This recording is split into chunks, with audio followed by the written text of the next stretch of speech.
sangat relevan ya, resiliensi pulau, memori, dan kemudian tema-tema yang memang representasi.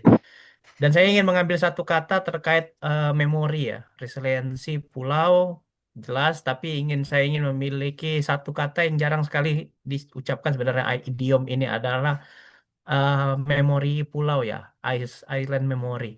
Ini sejalan dengan proyek kita juga punya proyek di UNESCO namanya Ice Memory.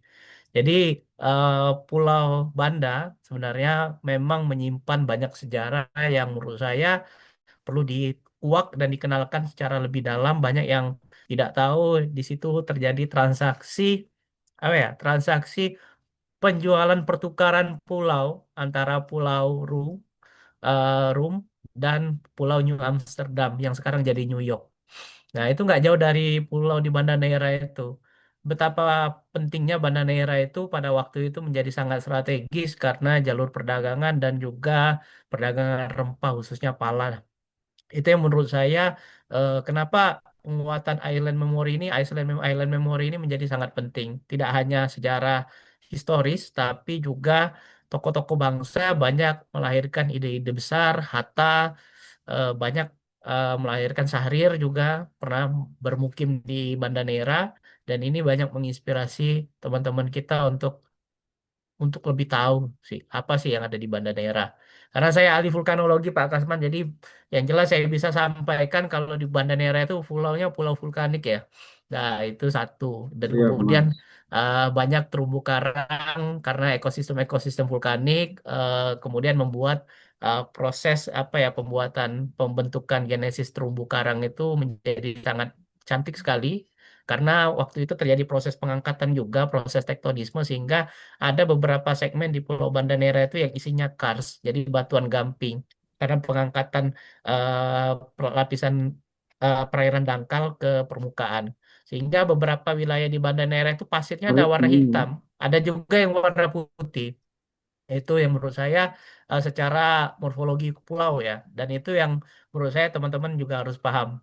Tapi saya ingin mengucapkan terima kasih sekali lagi teman-teman yang sedang meluangkan waktunya terkait kegiatan ini.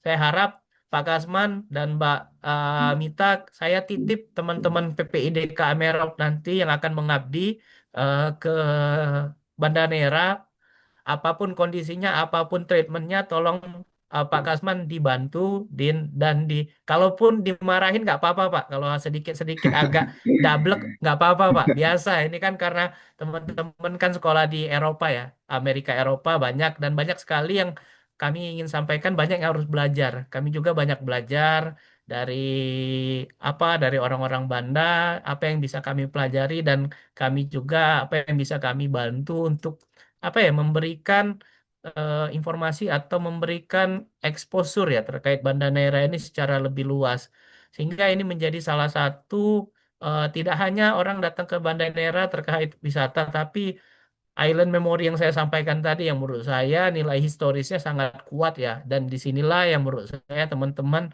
nantinya tidak hanya sekedar bekerja pengabdian masyarakat dan saya menantang teman-teman yang nantinya akan ikut pengabdian masyarakat nantinya untuk at least menerbitkan satu publikasi buku lah. Buku terkait ya tadi yang judulnya ya saya senang judulnya karena memang idenya dari teman-teman pengabdian masyarakat PPID KM Erop. Jadi bukan saya Pak yang nyetirnya Pak Kasman. Jadi saya nggak nyetir-nyetir kalau judulnya teman-temannya ini Mbak Aurel dan teman-teman di di Direktorat Pengabdian Masyarakat yang memilih judulnya yang sangat tepat dan rata-rata juga beberapa dari peneliti juga teman-teman yang lagi master dan PhD. Jadi ini menjadi salah satu momen penting kegiatan pengabdian masyarakat ini untuk mengeksplorasi, kemudian untuk melihat lebih jauh tidak hanya secara sosial masyarakat, sosial ekonomi budaya, tapi melihat secara faktor fisik dan geologi terkait kondisi yang ada di Banda Neira. Itu saja, sekian dari saya. Saya ucapkan sukses buat mini workshop pertamanya. Saya mewakili segenap seluruh pengurus PPID KM Merauke dengan mengucapkan Bismillahirrahmanirrahim untuk seminar mini workshop rangkaian mini workshop pengabdian masyarakat PPID KM Merauke di Banda Neira secara resmi dibuka. Terima kasih. Saya tutup. Wabillahi taufiq wal hidayah. Wassalamualaikum warahmatullahi wabarakatuh. Waalaikumsalam. Terima kasih kepada Bang Geri Utama yang telah menyampaikan sambutannya. Selanjutnya ialah sambutan yang akan disampaikan oleh Saudari Aurelia Aranti Vinton sebagai Direktur Pengembangan Masyarakat. Kepadanya dipersilakan. Baik, terima kasih sebelumnya kepada Mas Javier dan juga Mas Geri yang sudah memberikan sambutan sebelumnya. Selamat datang dan terima kasih banyak atas kehadiran dari Bapak Ibu narasumber, terutama dari Pak Kasman yang sudah hadir untuk sesi pada malam hari ini ya waktu Indonesia. Ya, ya, Mbak. Dan ya selamat datang Pak dan seluruh teman-teman semua juga dalam ini workshop series pertama kita yang diselenggarakan oleh Divisi Pengabdian Masyarakat PPIDK Amero. Saya Aurelia di sini dan juga mewakili teman-teman dari Divisi Pengabdian Masyarakat, merasa sangat bersyukur dan juga terhormat bisa membuka ruang belajar bersama pada hari ini. Sebagai bagian dari rangkaian persiapan kita untuk melakukan pengabdian masyarakat di Banda Neira pada tahun 2026 ini. Seperti yang sudah disampaikan juga oleh Mas Gary bahwa kita semua tahu bahwa Banda Neira ini bukan sekedar pulau, melainkan juga bagian penting dari sejarah Indonesia. Banda Neira menyimpan ingatan panjang tentang ketangguhan, harapan, dan juga tentang budaya yang diwariskan lintas generasi.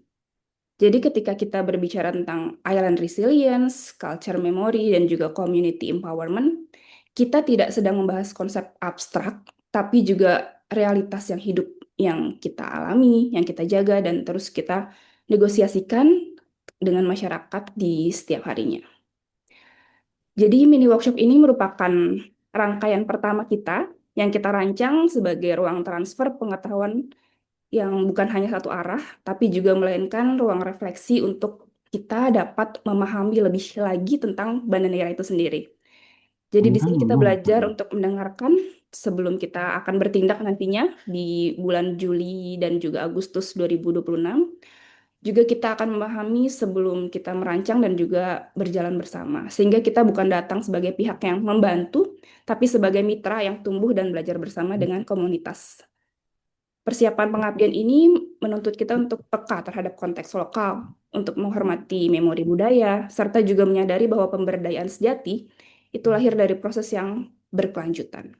Sehingga melalui rangkaian diskusi ini, saya harap kita semua dapat membangun kerangka berpikir yang lebih adil, lebih inklusif juga, dan juga bertanggung jawab, baik secara sosial, budaya, maupun ekologis. Sehingga akhir kata saya ucapkan terima kasih kepada seluruh narasumber, fasilitator, dan peserta yang telah meluangkan waktu, energi, dan juga kepeduliannya. Semoga mini workshop ini menjadi pijakan awal dan juga membuka pikiran kita untuk bisa melangkah dan mengabdi ke depannya. Dan juga menjadi pengingat bahwa kerja pengabdian itu selalu berangkat dari kerendahan hati dan juga komitmen untuk hadir secara utuh. Jadi selamat berdiskusi dan selamat bertemu bersama. Terima kasih banyak atas perhatian semuanya. Terima kasih kepada yang telah menyampaikan sambutannya. Terus selanjutnya yaitu kita akan memasuki sesi talkshow. Tapi sebelumnya saya akan memperkenalkan terlebih dahulu pemateri. Jadi pemateri kita hari ini dia adalah Pak Kasman Rehan. Dia adalah Dekan FKIP di Banda Neira dan juga eh, eh, sejarah bukan sejarah pendidikan dia sarjana sarjana dia di Universitas Pendidikan Timur bidang ilmu pendidikan sejarah dan juga master di Universitas Negeri Makassar Pendidikan Sejarah. Kepada Pak Kasman, dipersilakan. Oke, baik. Pak Terima Kasman kasih. bisa on cam nggak Ya, atau ya, offline? saya punya kamera ini sepertinya agak bermasalah ini. Saya tadi ada. Oke. Ya, saya sudah nyalakan kameranya, cuman sepertinya tidak jadi. Saya coba gunakan handphone juga nih. Coba di setting Pak Kasman, setting dari Zoom-nya Pak. Nanti ada Ya, pilihan kameranya Pak. ya, saya sudah.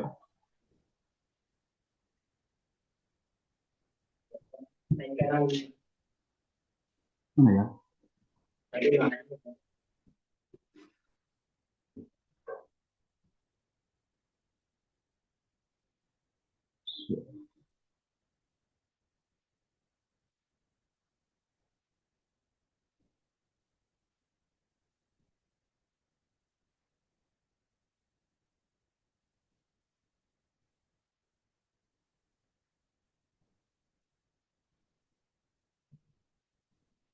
Nggak jadi ya?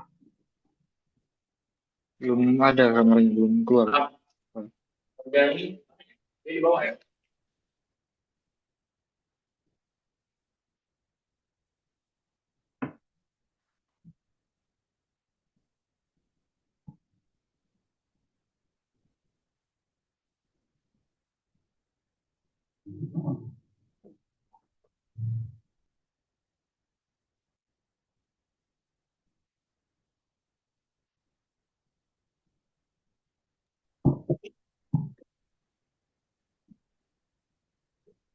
Gimana Pak Kasman? Bisa atau enggak? Kalau belum bisa, Sepertinya nggak ya bisa udah nih, nggak apa-apa. kameranya agak masalah nih kameranya. Ya udah nggak apa-apa Pak. Oke, Oke, gimana kita gimana lanjut kabarnya ya. Pak? Alhamdulillah Lanjut. baik. Alhamdulillah baik. Ya. Nanti Eh, itu untuk share screen-nya Pak Kasman sendiri yang akan ininya atau dari kita? eh, Untuk ini terserah saja PowerPoint. Mas. Kalau misalnya bisa dibantu untuk share screen bisa, Hmm. silakan. Ya udah kalau gitu Kak Gita bisa di ini nggak dibantu share screen?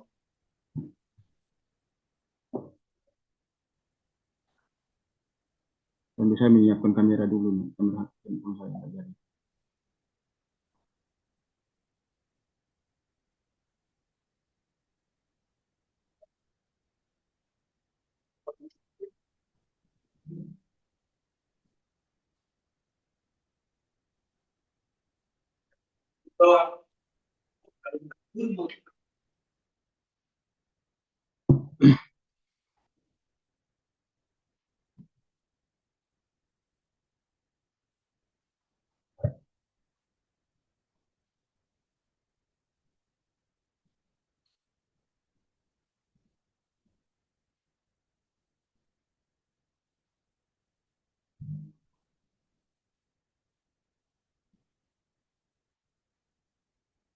Oke, Ini sudah Keden- show ya? ya kedengaran suara saya ya? Kedengeran Pak, kedengeran. Oke, sebelumnya Bismillahirrahmanirrahim. Perkenalkan saya Kasman Kurniaan. Eh, saya saat ini sebagai dosen di program studi pendidikan sejarah, tetapi juga sementara ditugaskan menjadi Kepala Madrasah Alias Harun di Pulau Run. Dan saya bertugas dari tahun 2022 sampai sekarang. Nah, kebetulan sekolah itu digagas oleh rektor kami, lalu saya ditugaskan sementara menjadi Kepala Madrasah di sana. Selanjutnya, saya akan bicara soal Banda. Ini sekadar pengetahuan saya, nantinya bisa kita diskusikan bersama. Saya juga tidak apa ya istilahnya baru juga di Banda Naira, baru tahun 2022 yang lalu saya bergabung dengan Universitas Banda Naira. Sebelumnya saya di sekolah di Seram bagian Barat, dan tahun 2022 saya ke Banda dan bergabung dengan teman-teman di Universitas Banda Naira. Yang pertama, saya juga mengucapkan terima kasih kepada panitia penyelenggara karena telah memberikan kesempatan kepada saya mau berbagi pengetahuan terkait dengan Banda sejauh yang saya ketahui dan berdasarkan hasil-hasil riset yang selama tahun 2022 sampai 2025 yang lalu kami melaksanakan kegiatan riset di Banda Naira, termasuk berkolaborasi juga dengan yang tadi disebutkan Prof Cahyo, Prof Purwo dari UGM, dan beberapa teman-teman yang lain. Nah, sekiranya dari hasil temuan riset itu bisa kami sampaikan di kesempatan ini. Baiklah, saya menyesuaikan judul makalah saya, judul materi saya terkait dengan vitalitas, karena ini juga disebutnya dikasih oleh panitia. Jadi saya menyesuaikan saja, apapun judulnya, yang jelasnya kata kuncinya adalah Banda dalam perspektif sejarah dan budaya. Di sini ada dua istilah. Yang pertama adalah kita sering kali mendengar Banda Naira.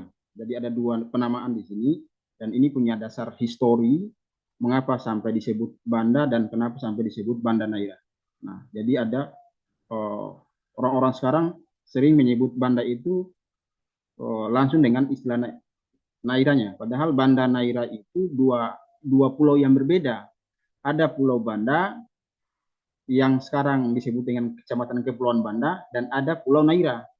Nah, karena Pulau Banda ini menjadi pusat rempah dahulu, sementara Naira itu menjadi pusat administrasi pemerintahan kolonial, kemudian disebutlah Banda Naira.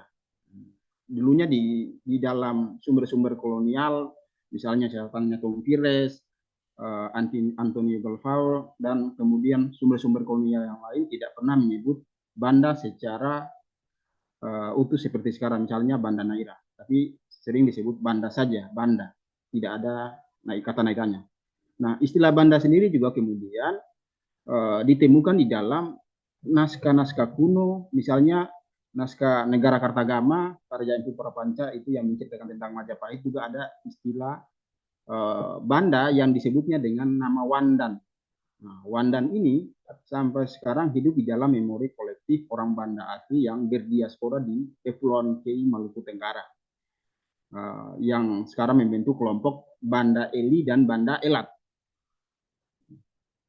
Berikutnya, nama Banda ini juga ini dalam tradisi orang lokal, orang Banda Naira yang sekarang kita kenal Banda Naira itu juga dinamakan sebagai nama istilah Andan. Jadi ada nama Wandan, ada nama Banda, dan Andan. Andan ini dasarnya apa? Dasarnya dari sumber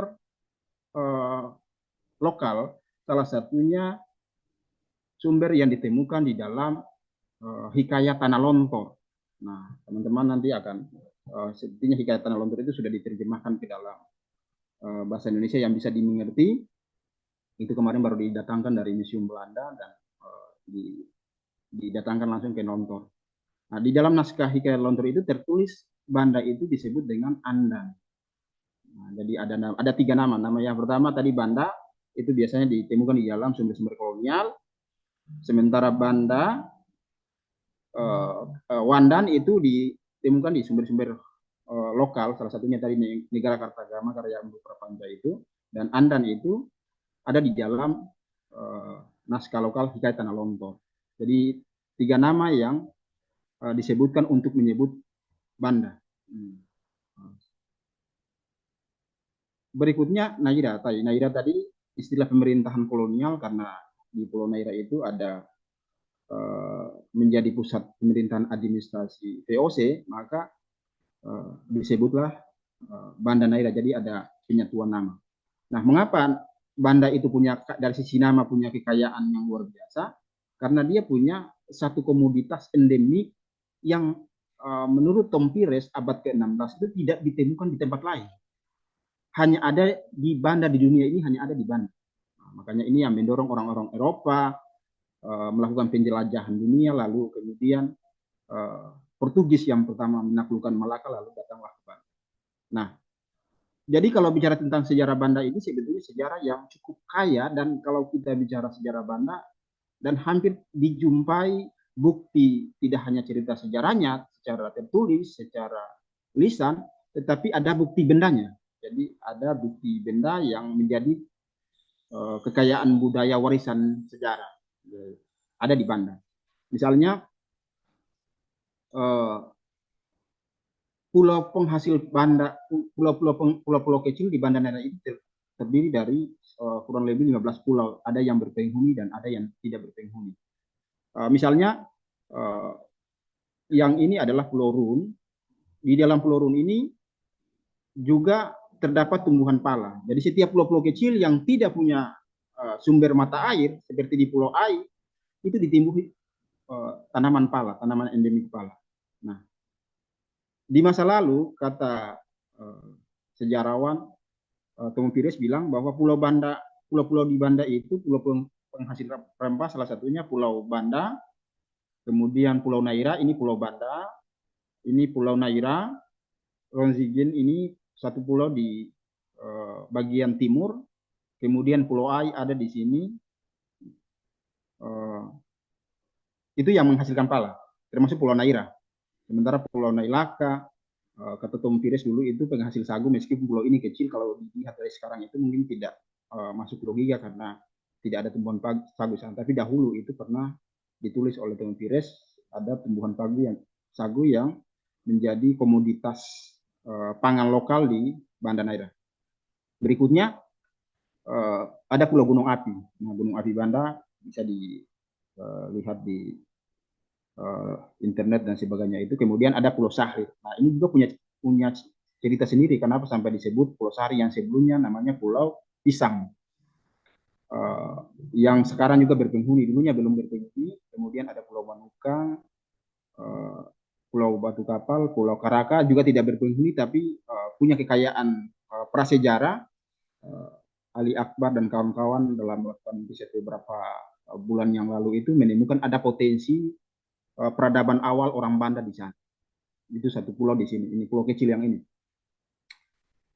Itu pulau yang tidak berpenghuni tapi punya potensi arkeolog. Selanjutnya, Mas. Nah,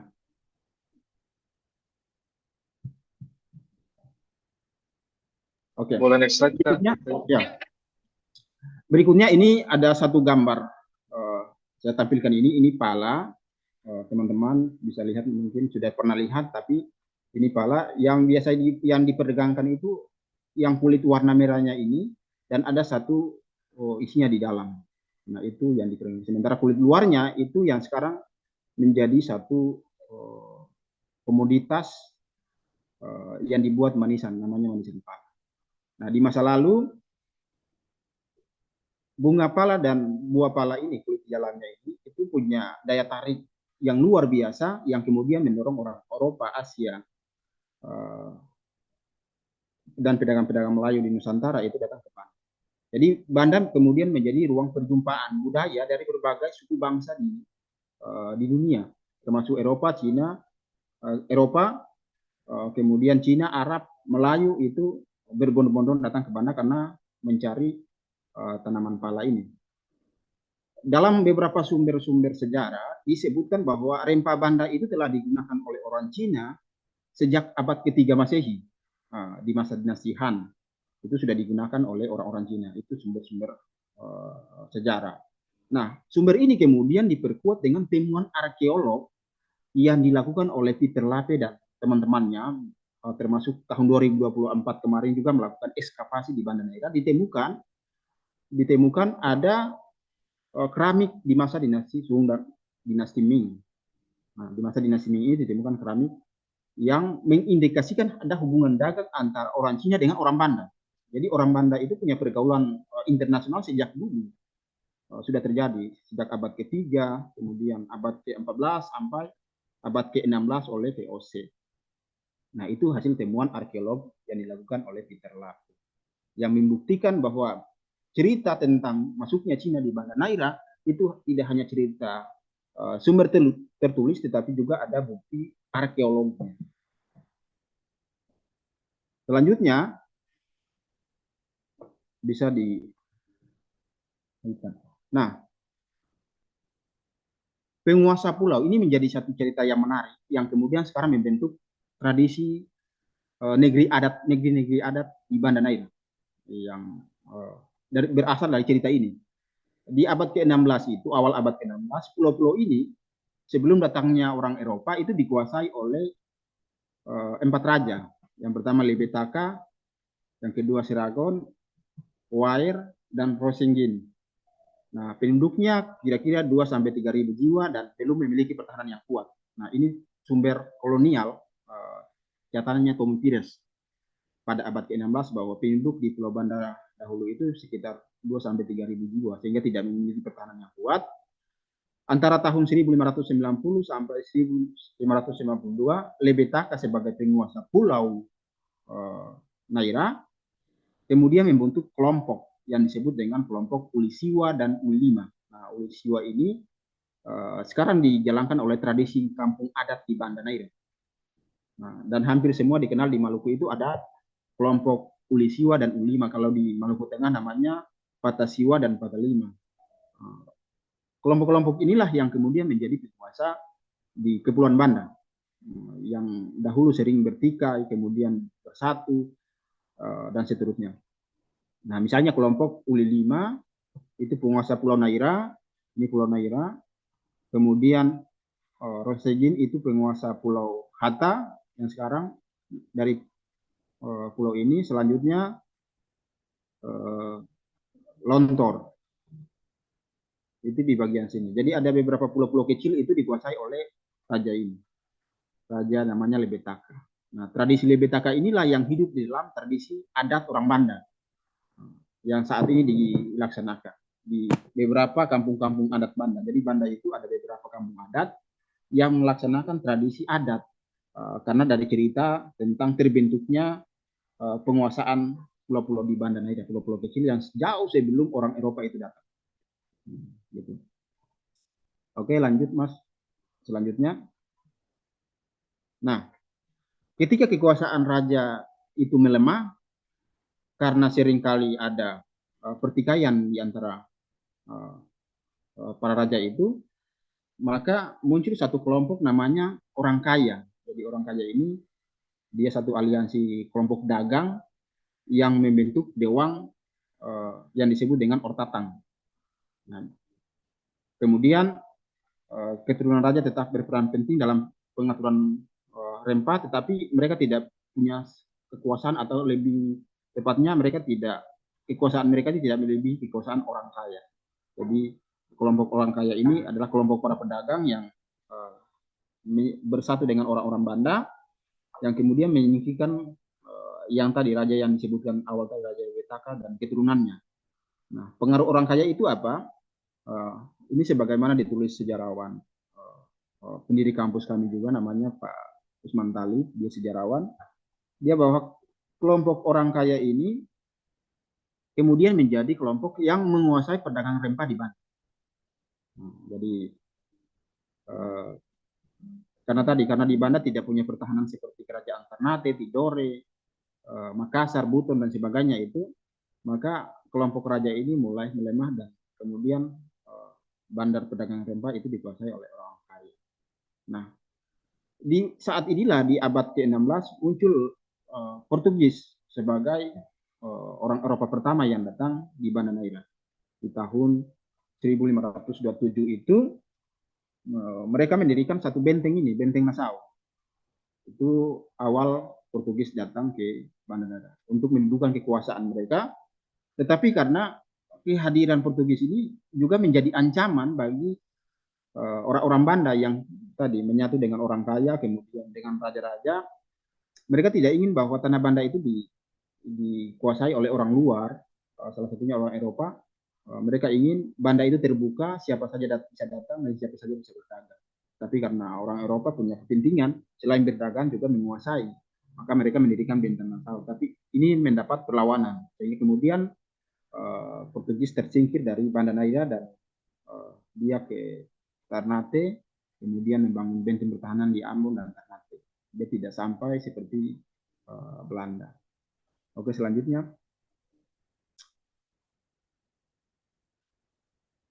Bisa oke. Nah, kehadiran bangsa Eropa. Yang pertama tadi saya sudah sebutkan, Portugis datang ke Banda itu tahun 1911. Ini awal orang Eropa itu datang. Karena pencarian rempah, kemudian mereka menaklukkan Malaka, dan ternyata di Malaka tidak ada pusat produsen pala. Mereka di Malaka hanya ada kota dagang, tapi tidak menghasilkan pala di sana. Mereka penasaran, kemudian orang-orang Portugis ini karena di awal abad ke-16 itu sudah ditemukan komunitas orang Banda di Malaka. Satu hal yang perlu disampaikan bahwa orang Banda tidak hanya menjual pala di Banda, tetapi mereka juga menjadi pedagang yang memperkenalkan pala ini di Malaka di awal abad ke-16. Jadi sudah terbentuk komunitas Banda di sana. Nah, ini dalam catatannya Tom Pires, bahwa satu komunitas, satu kelompok ada orang Banda dan orang Maluku. Jadi Maluku dan Banda itu satu kawasan yang sekarang sama tapi berbeda. Maluku itu lebih identik dengan Ternate, Tidore, dan komunitas endemiknya adalah Cengke, sedangkan Banda itu komunitas endemiknya adalah Pala. Nah, Tom Pires bilang bahwa di Malaka itu di awal abad ke-16 sudah terbentuk komunitas orang Banda di sana. Artinya, orang Banda tidak hanya memperdagangkan pala di Banda, tetapi mereka memperkenalkan pala ini di kota-kota pelabuhan penting di Jawa dan di Malaka ketika itu.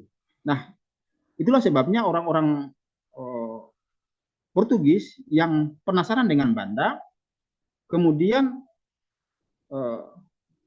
melihat orang Banda di sana, bertemu satu pedagang namanya pedagang Melayu, dia juga kapten kapal nahkoda namanya Ismail. Ismail ini kalau menurut catatannya sejarawan Usman Talib adalah orang Banda yang berkedudukan di Malaka. Nah, dia ini yang kemudian menjadi pemandu jalan bagi orang Eropa. Jadi kalau ada naskah-naskah kolonial bahwa orang Eropa itu menemukan Banda, itu tidak sebetulnya benar. Karena sumber-sumber sejarah menyebutkan bahwa orang Banda lah yang memperkenalkan orang Eropa datang ke Banda. Gitu. Pada tahun 512. Nah, selanjutnya karena Banda itu sudah diketahui oleh orang Eropa, ini membuka jalan bagi Belanda. Kemudian Belanda datang tahun 599, dipimpin pertama Jacob van Hermansek. Nah, ia kemudian ada di Banda, setelah berdagang kembali, lalu datang lagi Inggris. Nah, Inggris ini menyusul tahun 1601 di bawah James Leicester. Dia kemudian membuka pangkalan di Lontor, Banda Besar, tapi karena di sana ada Belanda dan mendapat ancaman dari Belanda, kemudian dia tersingkir dan masuk ke Pulau Run. Ini Pulau Run. Jadi sebelumnya di sini ada satu pulau di sini, Pulau Banda Besar. Karena di sini mendapat ancaman dari Belanda, dia menyingkir ke wilayah bagian barat. Nah, salah satunya dia berpangkalan di sini, Pulau Run. Salah satu penghasil rempah di Banda dan kualitas terbaik ketika itu. Selanjutnya. Nah, karena Banda sudah menguasai, pertama mereka, karena pada prinsipnya orang Banda ini berdagang terbuka, siapa saja dia bisa berdagang. Sementara orang VOC tidak, dia berdagang tapi pengecualian. Jadi konsep perdagangan tertutup itu dimainkan oleh VOC. Nah, untuk mempertahankan kedudukan itu, Belanda kemudian membentuk wilayah pertahanan di setiap pulau-pulau kecil di Banda Neira. Nah, bayangkan di pulau kecil di Banda saja itu dibuat satu benteng yang awalnya benteng Nassau melanjutkan benteng Portugis tadi, meskipun mendapat penolakan dari rakyat Banda, karena dia sering diserang oleh orang-orang Banda dari atas puncak ini, maka untuk mempertahankan kedudukannya, VOC kemudian membangun satu benteng lagi di tahun 1611 yang namanya benteng Belgika, yang menjadi ikon Banda saat ini. Belgika dari Nassau ini benteng yang berdekatan. Nah, Belanda juga tidak merasa puas kalau Pulau Run, kemudian Pulau Ai, itu masih diduduki oleh Inggris. Itulah sebabnya Belanda kemudian mengekspansi kekuasaannya di Pulau Ai di tahun 1616 dan berhasil menduduki Pulau Ai, dan Inggris tersingkir, tinggal satu pulau namanya Pulau Run. Nah, Belanda kemudian mendirikan benteng di sana, benteng pertahanan, namanya Benteng Revenge, tahun 1616 ini. Nah, karena wilayah Banda itu harus dikuasai sepenuhnya oleh Belanda dan tidak menginginkan ada pedagang lain, kemudian tahun 1624 itu Belanda mendirikan satu benteng lagi namanya Benteng Hollandia di sisi barat Pulau Banda Besar, namanya Lontor sekarang. Nah, tapi setelah ada peristiwa besar namanya peristiwa Genosida Banda 1621 yang dipimpin oleh Kun, seluruh rakyat Banda dihajar habis dan orang-orang Banda tersingkir dari wilayahnya. Belanda kemudian menguasai Kepulauan Banda dengan mendirikan benteng Hollandia. Nah, karena ada di posisi barat sudah ada bentengnya, maka di bagian timur juga Belanda mendirikan benteng namanya Benteng Concordia. Nah, 1630 ini Belanda mendirikan benteng di sana. Sebelum itu di wilayah pertengahan Banda ini didirikan benteng De Monster. Jadi hampir pulau-pulau kecil di Banda itu didirikan benteng oleh Belanda. Mengapa Belanda berambisi sekali mendirikan benteng? Karena dia sangat ragu sekali ketika wilayah ini tidak dikuasai dengan baik, maka akan mudah terlepas dan kapan saja diserang oleh kelompok yang lain, termasuk ancaman dari Inggris dan Portugis yang sebelumnya diusir oleh Belanda. Nah itu makanya setiap wilayah Banda itu didirikan benteng-benteng. Benteng Nassau, benteng Belgika, benteng Revingi, benteng Hollandia, benteng de Monster, benteng de Concordia, dan uh, ada jejak genosida 1621. Jadi apa yang diceritakan di dalam buku sejarah itu ada buktinya di sini. Oke, selanjutnya Mas. Yang tadi slide. Nah, ini adalah Pulau Run. Jadi Pulau Run ini satu pulau yang kecil saja sebetulnya. Tetapi betapa berharganya dahulu dan kemudian diperebutkan oleh Belanda dan Inggris pada abad ke-17. Nah, jadi ketika Belanda sudah menguasai Pulau Banda tadi, dia tidak ingin Run ini berada di bawah kekuasaan Inggris. Dan dalam sejarah menyebutkan bahwa Run itu merupakan daerah koloni pertama di dunia oleh Inggris sebelum Amerika yang kemudian negara-negara yang lain itu di bawah jajahan Inggris. Run itu menjadi daerah koloni pertama, pulau kecil ini. Nah, pulau kecil ini merupakan satu penghasil pala dengan kualitas terbaik dahulu, yang karena dia tidak punya pelabuhan, dia sering kali menjual palanya di Banda Naira, di Naira tadi, Pulau Naira. Nah, ini satu pulau Nailaka yang dulunya kata Tom Pires ini penghasil sagu, tapi pulau ini jangkauannya sedikit lebih sedikit, pulaunya kecil. Nah, di atas puncak ini karena pulau ini kenapa tidak mudah dibobol oleh Belanda? Karena strategi dari sisi alam itu strategi. Belanda mendirikan satu pos di bagian puncak di sini uh, untuk memantau pergerakan dari arah timur, dari arah barat, dari arah timur, dari arah utara dan selatan. Jadi dan di wilayah ini karena wilayah karang, jadi kapal-kapal Portugis itu akan kesusahan. Nah, Inggris juga mendirikan benteng di sini, namanya benteng satu benteng saya lupa namanya. Ada bekas benteng di wilayah ini, jadi benteng pertahanan Inggris. Jadi Belanda kesulitan menaklukkan pulau ini. Nah, konflik itu kemudian berlanjut sampai ke Eropa. Nah, salah satu strategi untuk mendamaikan konflik itu maka terjadilah yang kita kenal dengan peristiwa Breda 1667, pertukaran Pulau Run dengan Pulau Manhattan, daerah koloni Inggris di bagian Amerika, New York. Nah itu, jadi pulau kecil ini dipertukarkan dengan karena rempahnya tadi. Karena Run itu merupakan satu kawasan pulau yang cukup terkenal dahulu, dan fakta dan bukti cerita itu ada di Pulau Run saat ini. Ada namanya perkebunan kompleks Arcadia dan Eldorado. Nah, kalau proyek Eldorado ini ada di sini di Pulau Run. Sekarang ada kawasan Eldorado dan Arcadia. Jadi nama-nama Pulau Run itu hampir berasal dari nama-nama orang Eropa atau daerah-daerah bagian Eropa. Jadi di sini. Jadi cerita-cerita itu semuanya ada faktanya dan ada buktinya berupa tinggalan-tinggalan kolonial. Gitu. Jadi tidak hanya ceritanya saja, tapi ada. Nah, ketika ini dikuasai oleh Belanda, Belanda kemudian menginginkan pulau ini harus dikosongkan, baik dari Inggris maupun penduduk lokal. Jadi penduduk lokal di sini kemudian bermigrasi, ada yang melarikan diri ke Pulau Kei, ada yang ke Seram, yang mereka itu yang kemudian membentuk namanya diaspora Banda. Nah, ini juga diteliti oleh Rom Habibu, sejarawan Maluku Belanda. Diaspora Banda ini yang kemudian membentuk komunitas Banda Eli dan Banda Ela di Kepulauan Kei, Maluku Tenggara. Dari Pulau Run ini ada sebagian yang lari. Nah itu. Ketika ini dikosongkan, itu kemudian menjadi perkebunan pala. Jadi ini ada Pulau Run, dijadikan satu kawasan perkebunan pala. Nah, potensinya sekarang, potensi tidak hanya potensi sejarahnya, tetapi ada potensi yang saat ini selain potensi pala sebagai sumber kehidupan masyarakat dahulu dan sekarang, juga ada potensi perikanan. Nah, ini kalau pengabdian nanti kalau di Pulau Run, di sini ini daerah penghasil ikan terbanyak di Kepulauan Banda. Jadi ikan-ikan di Banda ini diambil dari Pulau Run karena di sini mata pencarian nelayan itu adalah ikan.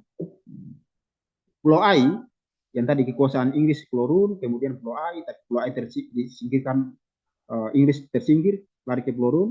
Nah, pulau ini satu pulau yang cukup bersejarah. Di sini banyak tinggalan-tinggalan sejarah kolonial, tadi benteng Retenji, kemudian ada perkebunan pala, bekas perkebunan pala banyak di pulau ini. Tapi satu hal yang paling unik dari pulau ini adalah selain kekayaan sejarahnya, tetapi yang menjadi permasalahannya adalah sumber mata air tidak ada di sini. Jadi orang Banda dulu itu hidup tanpa sumber mata air. Mereka mengambil air itu dari pulau Banda Besar di sini. Jadi ini tidak ada sumber mata air. Sampai sekarang pun tidak ada sumber mata air. Nah ini juga bisa menjadi tantangan dan masukan buat pengabdian nanti. Bisa dipikirkan bagaimana caranya sehingga air laut ini bisa dimanfaatkan menjadi air tawar atau apa. Nah untuk kebutuhan makan minum dan sebagainya sumber air menggunakan air hujan dari dulu sampai sekarang. Nah di situ. Jadi tetapi pulau kecil ini potensinya saat ini itu menjadi masuk logistik untuk pulau yang ada di Naira atau pusat kota di Naira. Ini pulau air. Nah, gitu. Potensi wisatanya semua pulau-pulau Banda itu punya potensi wisata yang luar biasa. Tapi satu tantangan besarnya tadi tidak ada kebutuhan sumber mata air, termasuk di Pulau Sahrir. Dulunya namanya Pulau Pisang. Nah, Pulau Sahrir ini punya sejarah juga. Yang tadi di sini di masa pada awal abad ke-20 itu Sahrir dan Hatta Sahrir itu seringkali bermain di pulau ini dan mengajarkan nasionalisme, baris berbaris, mengenalkan Indonesia itu di Pulau Sahrir. Nah, makanya pulau ini kemudian dikenal sebagai Pulau Sahrir. Nah, ada satu Pulau Sahrir di bagian timur namanya Pulau Hatta. Selain Pulau Sahrir ada Pulau Hatta. Jadi untuk mengenang Hatta Sahrir, maka orang Banda rela menyebut pulaunya dengan Pulau Sahrir dan Hatta. Nah, itu. Berikutnya Pulau Gunung Api. Nah, ini Pulau Gunung Api. Di Pulau Gunung Api ini sekarang ini ada pala juga, tapi dulunya itu tidak banyak menghasilkan pala. Ada Pulau Gunung Api, kemudian ada Pulau Naira. Nah, ini juga yang sekarang menjadi pusat administrasi Kecamatan Banda. Dulunya ini pusat pemerintahan kolonial dan semua sumber-sumber benda tinggal warisan kolonial itu ada di pulau ini. Jadi ada istana mini, istana presidenan, kemudian ada benteng Masau, benteng Bungka itu ada di pulau ini. Nah ini juga bisa menjadi pengetahuan buat teman-teman yang ingin mengabdi di sini. Nah selanjutnya yang tadi dari cerita tadi itu Banda punya potensi sejarah, nah, sejarah budaya. Karena tadi sejarah berasal dari orang kaya, kemudian kerajaan Banda dan sebagainya. Kerajaan di Banda itu, yang sekarang negeri-negeri adat, itu ada namanya tradisi buka kampung. Tradisi belang, kemudian tradisi situs. Jadi ada budaya Benda dan budaya non-Benda. Berikutnya itu menjadi tantangan tersendiri. Bagaimana potensi situs sejarah, kemudian baik Benda maupun Benda ini dijadikan sebagai satu objek wisata budaya yang ini juga sedang digalangkan oleh Kementerian Kebudayaan tentang bagaimana Banda Naira dari cerita sejarahnya itu bisa diaktualisasikan sehingga sejarah tidak hanya tentang masa lalu tetapi juga tentang masa depan, bagaimana menata Banda ke depan dari cerita sejarah itu. Karena satu hal yang dimiliki Banda tidak hanya ceritanya tetapi ada bukti bendanya. Jadi ada bukti budaya Benda dan budaya non Benda. Berikutnya adalah bagaimana jalur pala, kayak istilahnya jalur rempah atau istilah orang Banda ini dijadikan sebagai jalur pala yang dihilirisasi.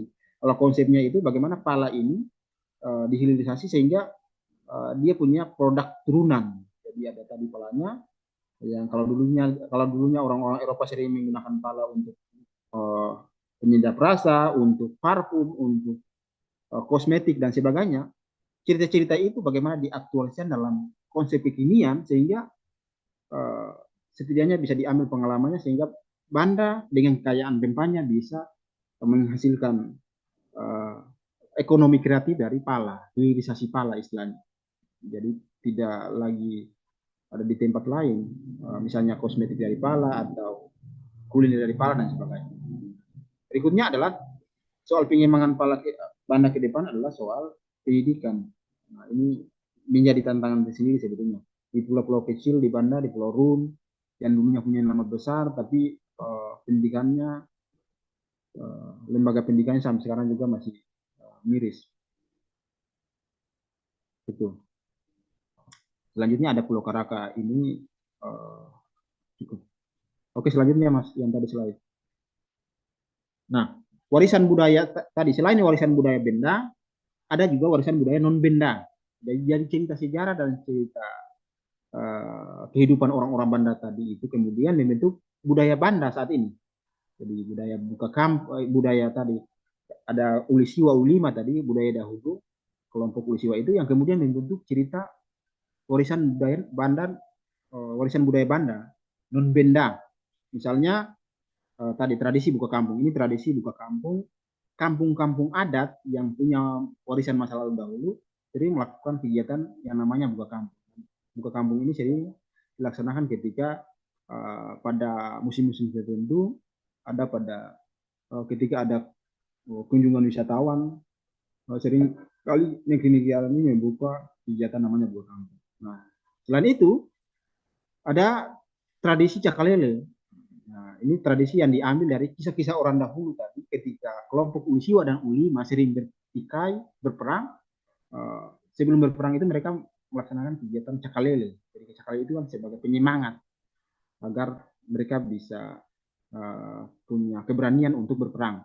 Nah, sekarang kemudian diaktualisasikan dalam tradisi ini, tari. Jadi bukan lagi berperang, tapi bagaimana budaya masa lalu itu diaktualisasikan di dalam kehidupan orang Banda yang saat ini yang kita kenal dengan tarian cakalele. Nah, selain cakalele juga ada budaya belang. Nah, belang itu dulu digunakan oleh orang-orang Banda untuk kepentingan pengangkutan logistik, kepentingan rempah dan mengantar para raja. Tapi sekarang belang digunakan untuk kepentingan festival dan sebagainya, bukan adat. Di Banda ada dua belang, klasifikasi belang, ada belang nasional, belang yang bisa dipentaskan kapan saja, dan juga ada belang adat. Belang adat ini hanya waktu-waktu tertentu yang bisa dilakukan. Nah, ini tidak bisa sembarangan karena punya tradisi dan ritual tersendiri. Ketika buah kampung dilakukan, baru belang nasional dilaksanakan, belang adat dilaksanakan. Nah, selain itu, untuk menjaga keseimbangan alam, ini juga berasal dari tradisi terdahulu orang-orang Banda yang mencintai wilayahnya. Maka upacara yang dilakukan oleh orang Banda sekarang itu ada namanya tradisi kasih makan laut. Jadi penghargaan terhadap laut itu diaktualisasikan dalam tradisi kasih makan laut dan tradisi kasih makan hutan. Jadi hutan itu diberi sesajen, semacam sesajen begitu, tapi sebagai bentuk penghargaan kepada Tuhan bahwa hasil yang mereka dapatkan itu diaktualisasikan dalam tradisi kasih makan hutan. Nah, kira-kira seperti itu. Jadi ada buka kampung, ada tradisi cakalele, ada tradisi sawat di Pulau Ai. Ini tradisi yang berkaitan dengan masuknya Islam di Banda. Kemudian juga tradisi kasih makan laut dan kasih makan pantai, dan berikutnya ada tradisi belang yang sampai saat ini ada, tradisi ini hidup di Banda Neira. Selanjutnya,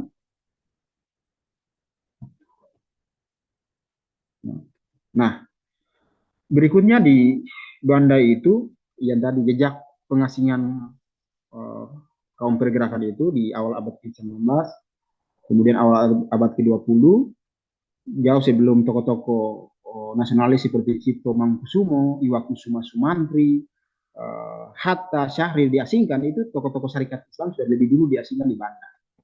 Nah, itu. Kalau Cipto datang ke Banda itu tahun 1929. Jejak tinggalannya itu ada di sini, di Pulau Naira. Ini jejak tinggalan Cipto, rumah Cipto. Nah, kemudian karena gagasan mereka adalah nasionalisme, maka ketika sampai di Banda, mereka tidak hanya menjadi orang asing saja atau orang yang diasingkan, tetapi konsep nasionalisme itu selalu digerakkan. Lewat apa? Lewat pendidikan. Makanya Hatta Syahrir itu mendirikan namanya sekolah sore di sini. Jadi ketika Hatta Syahrir datang 1930 1936 menyusul setelah Iwa, Hatta dan Sari datang dipindahkan dari Bopende ke Papua. Mereka datang di sini dan ini rumahnya. Lalu di belakang rumahnya ini mendirikan namanya sekolah sore. Jadi Hatta dan Sari itu jadi guru di Banda. Untuk apa? Untuk kepentingan mengajarkan orang-orang Banda tentang Indonesia, tentang nasionalisme, tentang kebangsaan. Nah, makanya tadi ada Pulau Sarir.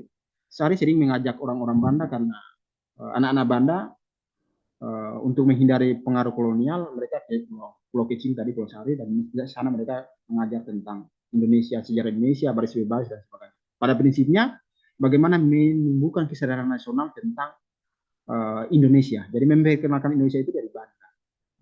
Anak-anak Banda paham langsung dari Sari, karena ada sekolah sore di sini. Jadi di belakang rumah Sari ini ada sekolah sore. Cipto juga demikian. Cipto karena punya latar belakang adalah dokter, sampai di Banda juga membuka ruang praktik gratis bagi orang-orang Banda. Siapapun yang berobat ke Cipto gratis bagi rakyat Banda. Karena sulitnya berobat ketika itu, jadi dia membuka pengobatan gratis. Jadi semua tokoh-tokoh nasional yang punya keilmuan datang ke Banda itu tidak hanya sebagai orang yang diasingkan, tetapi mereka mengimplementasikan latar belakang keilmuan mereka. Nah, Iwa yang punya latar belakang hukum, dia membantu orang-orang Banda ketika datang di Banda. Kemudian ada yang bermasalah dengan polisi Hindia Belanda di Banda, maka Iwa yang punya kapasitas dan latar belakang dari hukum tadi itu dia membantu orang-orang Banda. Jadi memberikan advokasi gratis bagi orang-orang Banda. Jadi Syahrir memberikan pendidikan kepada orang Banda, Hatta memberikan pendidikan kepada orang Banda, Iwa memberikan advokasi hukum secara gratis kepada orang Banda. Demikian pula Cipto memberikan advokasi pengobatan gratis kepada orang-orang Banda. Jadi latar belakang keilmuan mereka itu diimplementasikan orang-orang Banda yang ada di Banda. Karena sulitnya mengakses pendidikan oleh orang-orang kolonial. Kira-kira salah satu murid sekolah sore itu adalah Pak Des Alwi almarhum, dan itu kakeknya Ibu Mita. Nah, itu yang cerita tentang Hatta dan Sari itu banyak dikisahkan lewat bukunya Pak Des. Kira-kira seperti itu, Mas. Jadi ada tinggalannya, jadi bukan hanya ceritanya, tapi ada tinggalannya. Oke, lanjut. Nah, sudah selesai, benar. Nah, ini adalah gambar terakhir, ini kulit pala. Nah, kulit pala ini bagaimana sebetulnya dipikirkan tapi sekarang itu menjadi manisan pala, yang kemudian menghasilkan sirup pala. Jadi sirup pala, manisan pala itu dari kulit pala yang ini. Kemudian selai pala.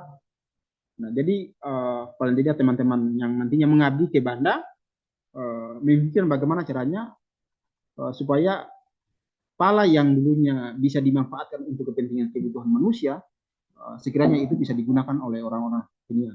Jadi kalau tadi ada pohon pala, bisa digerakkan untuk kepentingan wisata, ekowisata. Jadi sekarang teman-teman yang nanti melaksanakan pengabdian itu sekiranya bisa memberikan gagasan sehingga Banda sudah punya pala, tapi bagaimana cerita tentang masa lalu itu dikonsepkan menjadi cerita masa depan dan untuk kepentingan kemajuan Banda ke depan. Kira-kira seperti itu. Itu saja yang saya sampaikan. Nanti kalau ada perlu diskusikan bisa ditanyakan. Mohon maaf sebelumnya kalau tidak jelas penjelasan saya. Itulah keterlibatan saya. Billahi taufiq wal hidayah. Wassalamualaikum warahmatullahi wabarakatuh. Waalaikumsalam warahmatullahi wabarakatuh. Terima kasih kepada Pak Kasman yang telah memaparkan materinya dan juga membuat kita mendapatkan ilmu baru nih, teman-teman, sejarah-sejarah baru mengenai terkait Banda Neira. Terus juga acara selanjutnya kita akan membuka sesi pertanyaan kepada teman-teman yang mau bertanya, silahkan.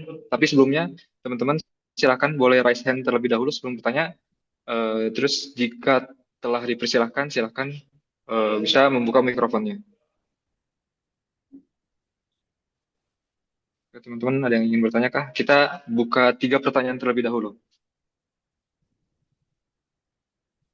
Oke, silahkan Kak Dia. Terima kasih Pak Kasman dan terima kasih Kak Javier. Sangat menarik sekali Pak presentasinya pada pagi ini. Terima kasih banyak. Kita jadi banyak tahu tentang sejarah Banda Neira. Yang ingin saya tanyakan adalah bagaimana saat ini peran Banda Neira dalam perdagangan rempah dan kemudian bagaimana kondisi mata pencaharian masyarakatnya. Kira-kira apa yang sangat-sangat diperlukan gitu ya Pak untuk program pengabdian masyarakat ke depannya. Terima kasih. Oke, Oke, baik. baik. Saya langsung jawab ya. Mungkin langsung jawab aja Pak ya. Oke. Jadi yang tadi soal perdagangan rempah, sekarang perdagangan rempah di Banda itu masih dikuasai oleh Tengkulak. Tengkulak itu pedagang-pedagang lokal yang orang-orang Banda hanya menjual kepala di Tengkulak pedagang. Jadi tidak apa ya istilahnya diekspor ke luar. Kalaupun diekspor itu melalui perdagangan tadi ya, para pembisnis pala. Jadi masih secara manual. Jadi pala itu, tapi satu hal yang perlu diingat, pala bukan lagi satu-satunya sumber penghidupan orang Banda. Karena selain pala, Banda itu sudah hidup dengan tadi ada ikan, perkebunan, dan salah satu sumber ikan yang terbanyak di Banda itu ada di Pulau Run. Nah, Pulau Run itu menjadi satu apa ya? Satu problem selain punya banyak ikan, tapi itu juga menjadi sumber masalah. Misalnya ketika musim-musim tertentu, ikan itu tidak bisa dibeli oleh orang Banda secara keseluruhan. Meskipun ada klostor, itu tidak mampu dibeli oleh orang Banda. Klostor di Banda itu tidak mampu beli kalau pada musim tertentu ikan dari Pulau Run. Sehingga apa? Ikan itu terpaksa dibuang di Pulau Gunung Api. Nah, ini Pulau Gunung Api, di belakangnya itu dibuang. Jadi dibuang itu sampai 1 sampai 2 ton itu biasanya dibuang karena tidak ada yang beli. Nah, itu yang menjadi problem sekarang. Nah, kalaupun itu ada satu konsep yang bisa sekiranya ikan itu diolah sehingga tidak hanya dibuang begitu atau dibuat apakah ya pakan misalnya atau dibuat sehingga itu dia bisa bernilai tambah, jadi tidak dibuang begitu saja. Dan ini menjadi kenyataan yang hampir setiap musim. Saya kebetulan di kepala sekolah di Pulau Run, jadi saya tahu problemnya di situ. Jadi ketika musim-musim tertentu itu menjadi problem utama. Nah, selanjutnya selain ikan, pulau yang menjadi pemasok logistik itu ada Pulau Ai. Nah, di belakang Pulau Run, jadi kalau kita ke Naira itu kita bertemu dengan Pulau Ai, kemudian kita bertemu dengan Pulau Run. Nah, Pulau Ai ini yang menjadi problem utamanya sekarang adalah di situ itu sumber pangan untuk kebutuhan makanan orang Naira sebagai kota kecamatan. Tapi menjadi problem utamanya adalah sumber air. Tidak ada air atau tidak ada sumber mata air. Jadi airnya itu hanya berasal dari air hujan. Jadi masyarakat itu hidup dari air hujan. Namun yang menjadi problem ketika terjadi musim kemarau, ini membuat kesulitan. Makanya pemerintah Kabupaten Maluku Tengah membuat namanya membran. Membran itu penampung air.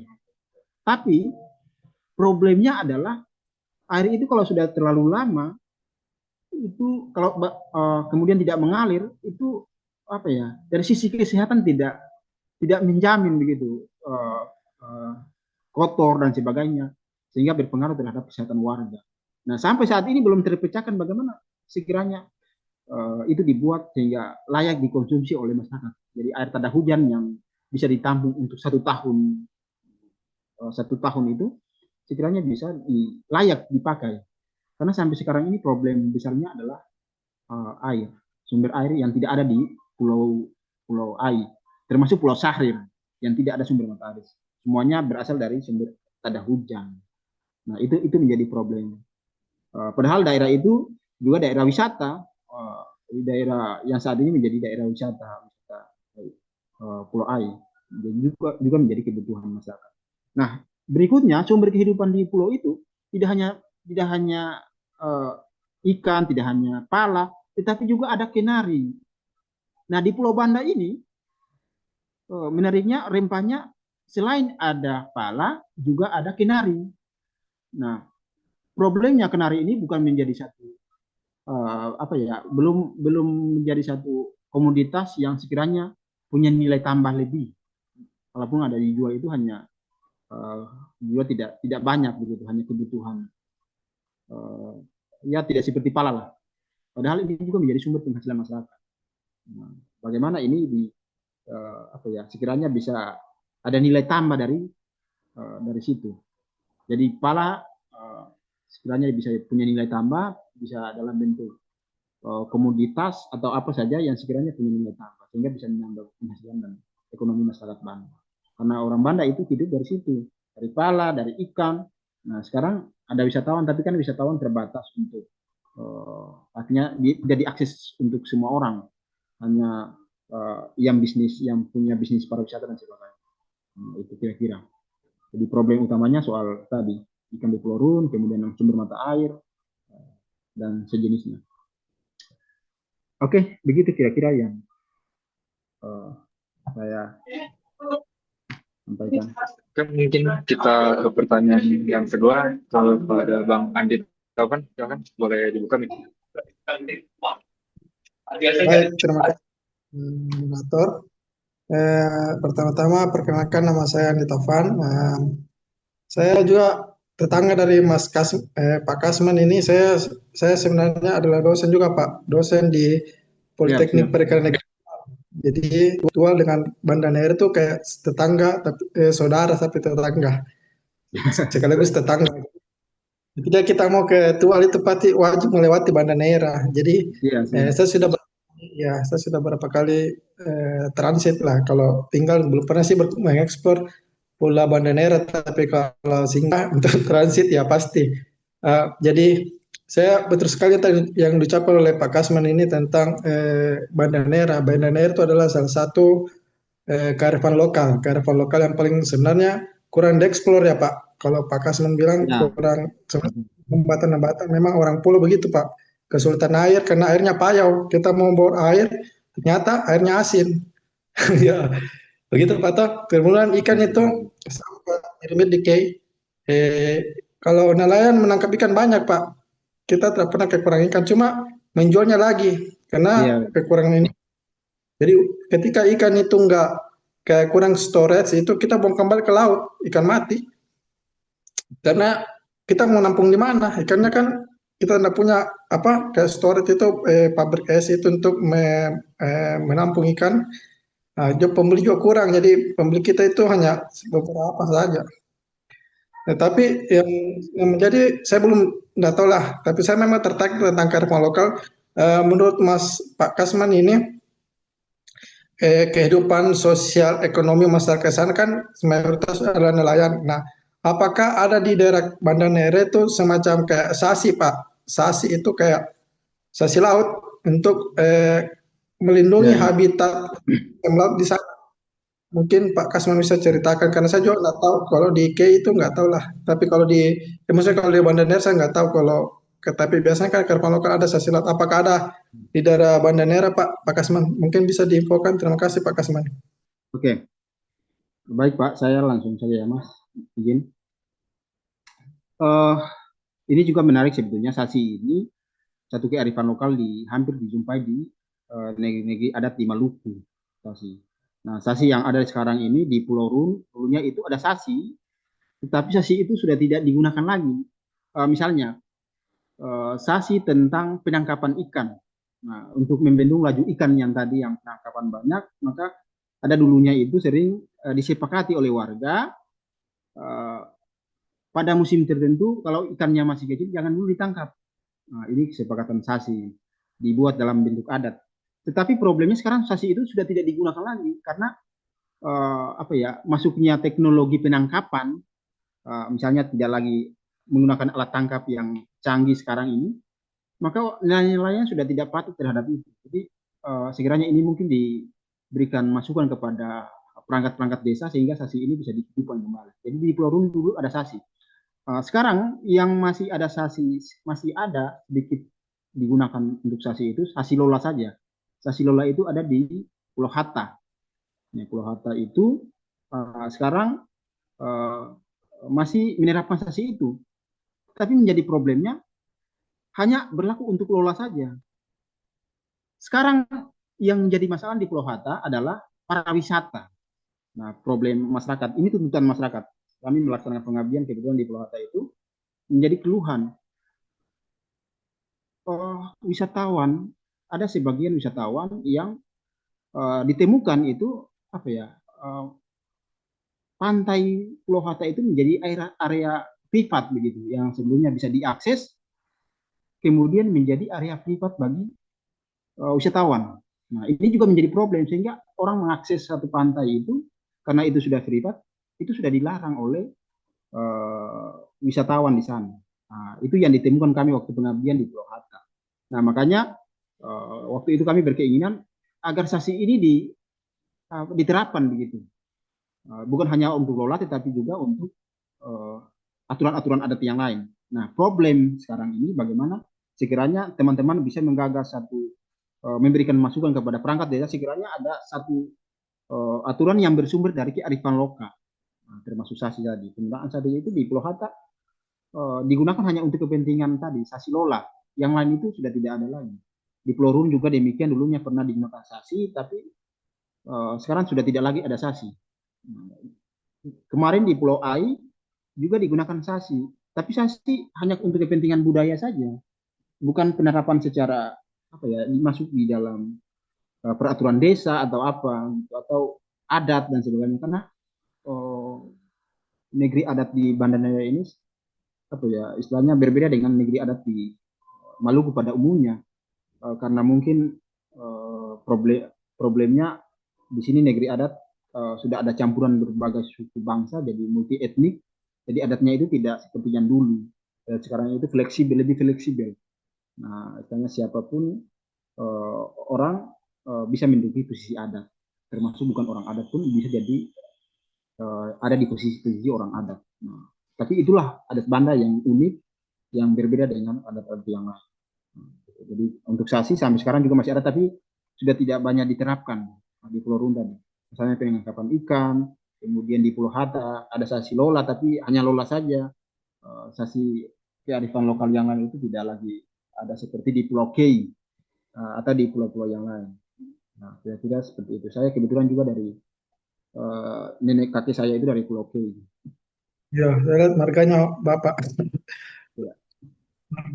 warga K. Pak, satu lagi Pak, menambah lagi Pak, apakah di sana ada kegiatan, maksudnya nelayan kearifan lokal sana tentang penangkapan ikan? Apakah nelayan masih menggunakan alat tradisional kah, atau teknik penangkapannya masih yang bersifat kearifan lokal Pak? Ada ya di Pulau Banda Oh, Neira?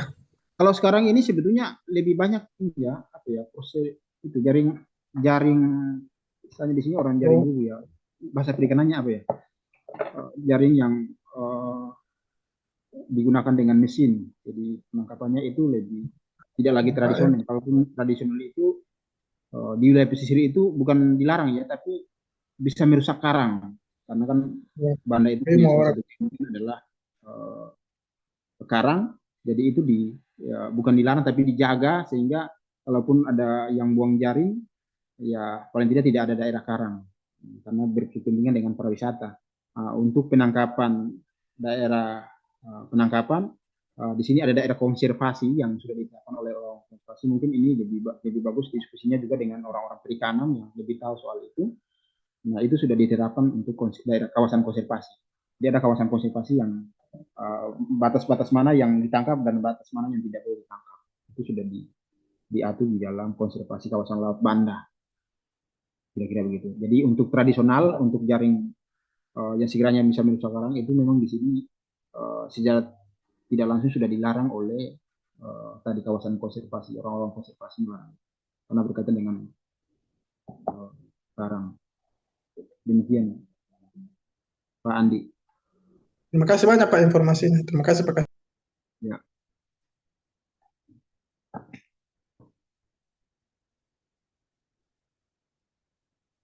Oke, mungkin sekarang boleh ke Pak Trunajaya mungkin. Iya, Silakan Pak Trunajaya. selamat malam Bang Javier, Selamat malam Pak. Jaya. Selamat malam semua, salam hormat. Ikut diskusi. Ya ini saya ikut gabung. Kebetulan wilayah kerja saya kan daerah Maluku ya. Salam kenal juga tadi yang Pak siapa dari Tual ya. Tual itu lebih jauh lagi, saya juga belum pernah ke Tual itu. Tapi Tual itu saya dengar-dengar situ potensi ikannya juga besar ya, termasuk gudangnya ikan di Maluku. Terus makasih juga tadi Pak Kasman. Ini saya dengar-dengar kan Ya, Pak. sepertinya mas-mas ini eh, apa yang dari luar negeri ya. Saya dapat kabar dari Mas Gary, malam Mas Gary izin. Jadi mau seperti kayak KKN ya atau apa ya. Cuma ini aja untuk bahan diskusi aja Mas Javier, Mas Javier. Apa yang disampaikan oleh Pak Kasman tadi memang ada betulnya juga. Cuma mungkin yang perlu diperdalam lagi, memang itu kan Laut Banda itu termasuk palung terdalam di dunia ya, masalah berapa kilometer itu. Dan potensi ikannya cukup besar. Nah, salah satunya mungkin ikan tuna sirip kuning gitu ya. Nah, cuma saya tadi yang masih belum jelas tadi, ikan jenis apa yang terbuang tadi. Jadi mungkin nanti itu juga termasuk potensi yang bisa dianalisa untuk mungkin hilirisasinya. Kalau ditual kan ikan-ikan itu kalau yang selain tuna mungkin mas siapa tuh ya, Bang siapa itu, setahu saya diolah jadi ikan asin yang lumayan terkenal lah. Tolong koreksi kalau salah. Terus, nah kalau yang tuna sirip kuning ini kan sebagian diekspor ke luar lah, ke Jepang segala macam. Nah terus berikutnya adalah masalah cold storage ya. Nah itu tadi perlu dihitung lagi seberapa besar potensi ikan yang bernilai ekonomi tinggi yang untuk baik itu mungkin dikirim ke luar pulau maupun diekspor. Nah berikutnya soal pala. Pala ini di Maluku ini ya dulunya mungkin di Banda ya, sekarang di Pulau Seram, di mana-mana banyak ya. Nah, kalaupun mau dibuat semacam hilirisasi tadi mungkin untuk pemanfaatan sebagai kosmetik atau apa ya, mungkin minyak apa gitu. Nah itu mungkin skalanya mungkin skala yang UMKM ya, mungkin saran aja ya. Nah, namun demikian tadi saya pernah di Maluku Utara, pala itu yang selain yang kulit luarnya, terus biji dalamnya diolah tuh, katanya yang mahal itu yang merah yang kayak jaring itu ya, Pak. Tolong nanti Ya, puli. koreksi. Ya, puli, Apa puli. namanya? Puli ya? Puli, puli. Nah, puli Ini itu. puli. Karena juga itu apa sedikit kan, tentunya dikeringkan jadi. Nah, itu mungkin Ya, ini. Saya pun nggak tahu itu apa khasiat puli itu apa, mungkin bisa dijelaskan lah. Nah, terus berikutnya soal kenari ya, buah kenari juga. Emang itu kacang yang enak ya, bisa di apa dicampur di apa wedang yang jahe apa itu enak, dimakan mentah juga enak, dijadikan kue kenari juga enak. Ya kalau mau ilirisasi ya mungkin bisa jadi kayak oleh-oleh khusus mungkin dari kue kenari dari sana mungkin juga udah banyak lah di Ambon itu. Mungkin enggak tinggal apa ibaratnya nanti teman-teman yang lagi di sana nanti eksplor tentang itu. Nah, berikutnya tentang air minum. Saya nggak tahu nanti pilihan pulau yang di anu tuh apa ya. Yang apakah yang Pulau Banda Neira besar itu atau yang kecil-kecil itu. Nah, tadi cuma ini aja, info masukan aja. Tadi misalnya sudah ditampung, tapi kan kalau lama-lama air hujan itu mungkin jadi kurang baik lah. Nah, tapi eh, se apa ya, sejelek-jeleknya air hujan tadi ya masih bisa diolah lagi mestinya. Karena mungkin mungkin bisa mungkin dikasih semacam kayak apa penjernih atau apa ketimbang kita mengolah air laut yang tentunya dengan apa osmosis itu lebih mahal. Tapi mungkin teman-teman yang dari luar negeri ini mungkin punya teknologi osmosis yang bisa lebih murah, itu tantangan juga. Nah, jadi mungkin pengolahan air hujan tadi juga penampungannya mungkin ada semacam kayak waduk-waduk mini. Saya juga nggak bisa bayangkan kan di Banda Neira itu baik yang pulau-pulau kecil itu seperti apa. Tapi menarik. Sebenarnya mungkin bisa mengkolaborasikan dengan apa program-program pemerintah yang mungkin bisa apa ya teman-teman nanti membuat proposalnya nanti jangka panjang bisa masuk di situ banyak hal karena apa sekarang mungkin ada tokoh nasional lah ya yang aslinya besar-besar orang Buton sekarang jadi menteri ketua partai itu saya dengar-dengar besar dan kecilnya di Banda Neira ya sebenarnya ada akses lumayan orang-orang sih. Banda Neira ini betul kan Pak? Ya, ada rumahnya di Gunung Aki. Pak Kalau Bahlil, ya Pak Pak Bali. Bahlil kan? Ya, Ya, nah itu. Tapi terakhir mungkin saya teringat, saya pun belum pernah ke Banda Neira. Ya mungkin yang perlu di ini wisatawan yang ke sana mungkin cukup banyak karena nostalgia orang-orang Belanda segala macam.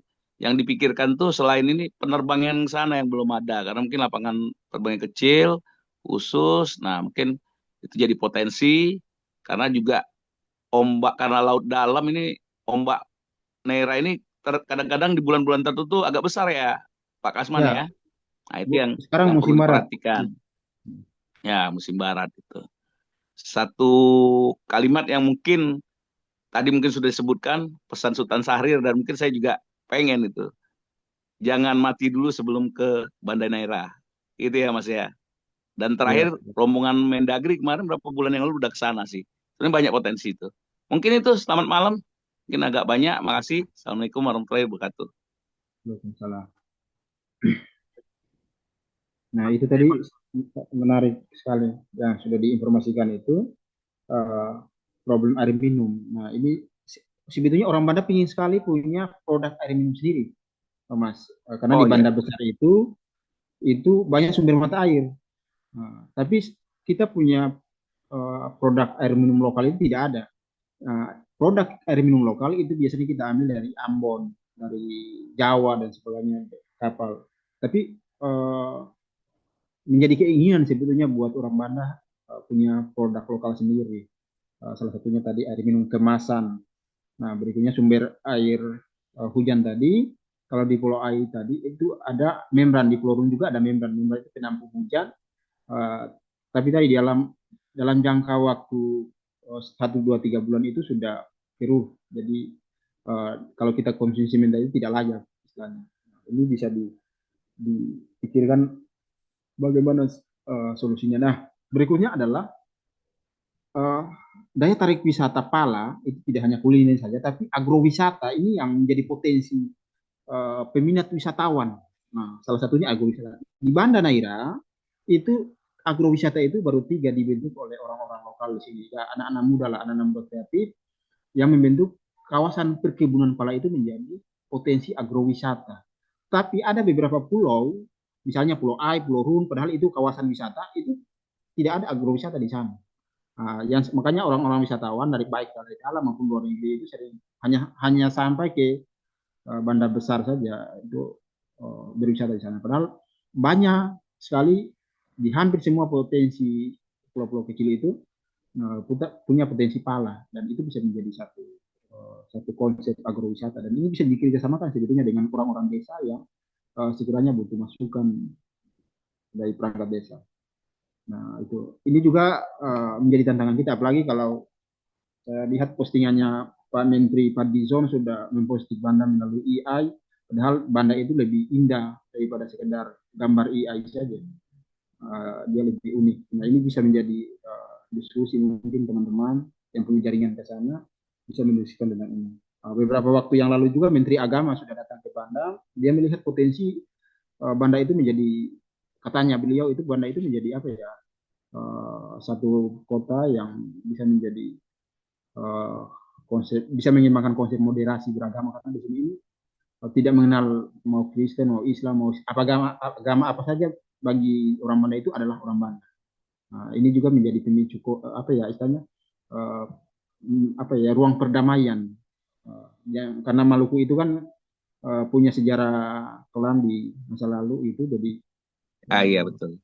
Banda itu menjadi satu apa ya kata kalau usulannya Kementerian Agama itu kemarin bisa menjadi kota percontohan gitu karena kata Muhammad Hatta sebelum kembali ke Banda itu Muhammad Hatta bilang kalau Indonesia itu masih berproses menjadi Indonesia maka Banda telah selesai menjadi Indonesia karena dia dari berbagai suku bangsa itu ada di Banda yang sekarang membentuk etnis Banda dari Buton, Bugis, Makassar, kemudian Jawa, Belanda, bahkan ada orang India dan sebagainya itu mereka menyebut di Indonesia sebagai orang Banda. Nah, potensi-potensi ini sekiranya bisa menjadi peluang kira-kira Banda ini seperti apa. Karena sudah ada juga perancangan dari Bappenas kemarin tahun 2024, 2023 itu sudah merancang untuk Banda ke depan, tapi sampai saat ini juga belum jelas. Entah itu hanya sekedar apa ya, informasi saja supaya orang Banda juga bisa uh, gembira, ataukah ya namanya sendiri kita tidak tahu. Tapi yang menjadi potensi yang cukup luar biasa itu tadi soal agrowisata, Mas. Ini agrowisata Banda ini terus terang belum dikembangkan potensi. Berikutnya soal kawasan konservasi karang, laut dan sebagainya, Kak. Banyak juga peneliti-peneliti dari luar kemarin bekerjasama dengan Universitas Banda Neira untuk apa ya, pemijahan karang.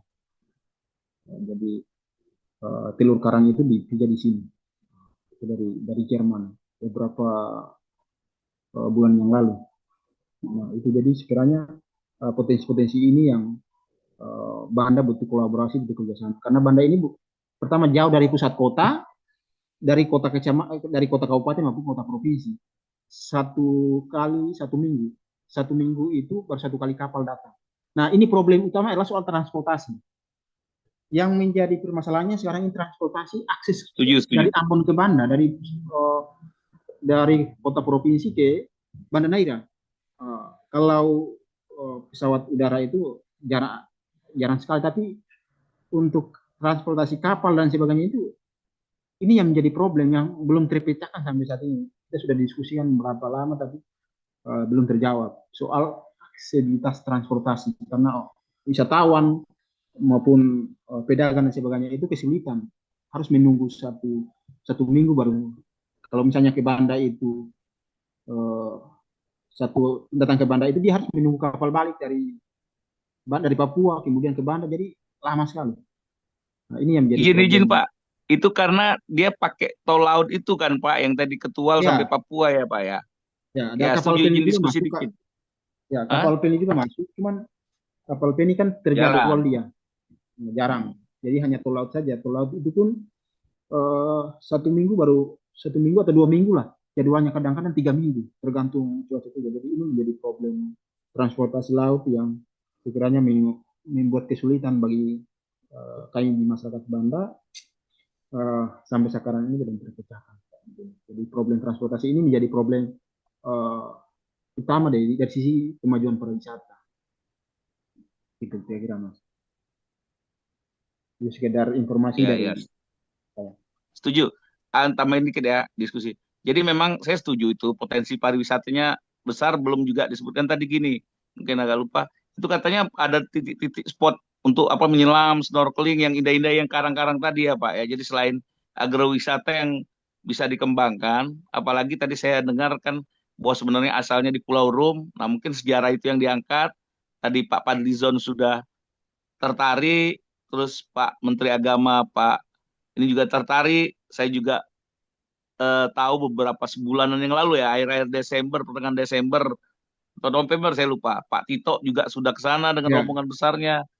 Nah, saya juga lupa ini Banda ini maksudnya kabupaten mana ya Pak ya. Jadi tinggal oke, sebenarnya pemerintahnya mungkin usul izin.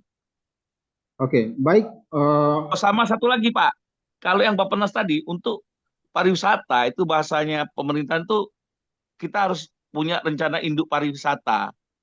Nah, RIP baru masuk program. Nah, Banda udah punya belum? Dari kabupaten mana ini? Makasih. Oke.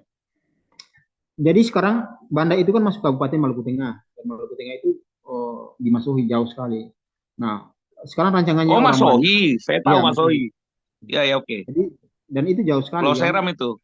jauh dari Di Kabupaten Pulau Maluku Seram. Tengah, dari provinsi. Hmm. Jadi rancangannya Banda kalau menurut Des Alwi itu apa ya? Sekiranya Banda ini kalau mengikuti administrasi umum itu tidak layak menjadi satu kota kabupaten, karena kan harus memenuhi beberapa kecamatan. Banda hanya punya 2 kecamatan, Kecamatan Banda dan Kecamatan Kepulauan Banda. Tetapi eh, kalau bicara sejarah dahulu, Banda ini juga bisa administrasi sendiri, sama sejajar dengan Provinsi Maluku dulu. Nah, makanya dari cerita itu sebetulnya kemarin kita diskusikan dengan Pak Tito, sekiranya Banda ini bisa dijadikan sebagai kota kecil yang unik, yang Iya, betul. dari sisi Setuju. administrasinya itu langsung berhubungan dengan provinsi, jadi tidak lagi melalui kabupaten. Sampai sekarang yang membuat Banda problem, misalnya jalan tidak bagus, kemudian yang menjadi problem utama sekarang adalah soal sampah, yang tidak ada tempat sampah. Banyak sekali problem yang belum selesai. kita sering mengajak jangan buang sampah ke laut, tapi masalahnya tidak ada tempat sampah. Mau buang kemana? Nah, ini yang menjadi problem yang sampai saat ini belum terpecahkan. Kita sudah usulkan, bahkan mahasiswa juga sudah demonstrasi kemana-mana, tapi pemerintah sampai saat ini pembangunan TPA, tempat pembuangan akhir dan sebagainya itu belum selesai sampai sekarang. Nah, karena tadi problemnya uh, di sisi berikutnya dari sisi kesehatan. Di Banda itu tidak ada dokter, dokter hanya satu, dua. Padahal daerah pariwisata. Makanya kalau ada orang berobat, BPJS ini tidak berlaku di Banda. BPJS tidak bisa berobat dengan BPJS karena pihak rumah sakit menolak dan sebagainya. Sementara harus kayak kalau misalnya ke Ambon itu harus menunggu kapal lama dan ini menjadi problem utama. Jadi Banda itu punya kekayaan yang indah di luar saja, tapi di dalamnya itu menyisakan problem. Kesehatan, pariwisata, kemudian tadi soal sampah yang belum terpecahkan sampai sekarang.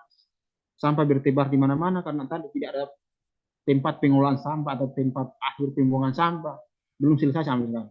Jadi warga kesulitan buat sampah. Dan ini problem yang sangat urgen bagi masyarakat Banda soal mau buang sampah di mana.